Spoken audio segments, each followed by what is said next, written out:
Librong ito ay rated SPG. Striktong patnubay at gabay ng magulang ang kailangan. Maaaring may masiselang tema, lengguwahe, karahasan, sexual, horror o droga na hindi angkop sa mga bata.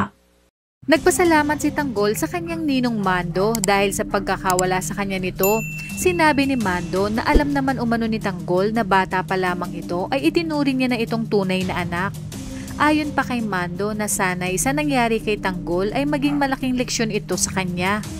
Ang mga dapat nating abangan ngayong Lunes, nangangamba sina Tanggol at ang kanyang mga kaibigan dahil hahatulan na sila.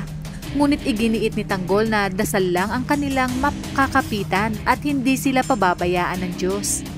Dinalaw na nga ni Beng si Tanggol matapos itong makipagkita kay Tess. Magkukunwari si Beng na nag-aalala sa sinapit ni Tanggol. Ngunit sinabi niya sa kanyang isipan na hindi siya titigil hanggat hindi niya ito napapatay. Kinabukasan ay dumating na ang hatol ng korte at dito tumistigo si Roda na kitang-kita umano ng kanyang dalawang mata na si Tanggol ang nagtangka sa kanyang buhay. Dagdagan pa ng patong-patong na mga kasong isinampa kay Tanggol na may kinalaman sa droga at pagnanakaw, kung kaya't dito hinatulan si Tanggol ng habang buhay na pagkakabilanggo at sa araw na yon ay dadalhin na ito sa city jail. Habang nasa malayo ay sinabi ni Olga na hindi pa sapat kay Tanggol ang habang buhay na pagkabilanggo dahil sa ginawa nito sa anak niya, kung kaya't dapat umano kay Tanggol ay mamatay.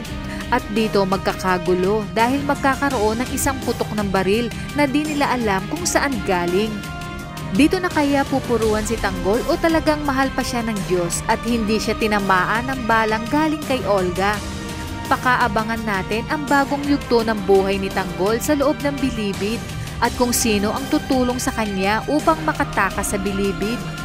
Kaya kung bago ka pa lang sa aking channel ay mag-subscribe ka na at i-click mo na rin ang bell icon para updated ka sa pinakahuling kaganapan sa paborito mong teleserye, ang FPJ's Batang Quiapo. Hanggang sa muli, salamat!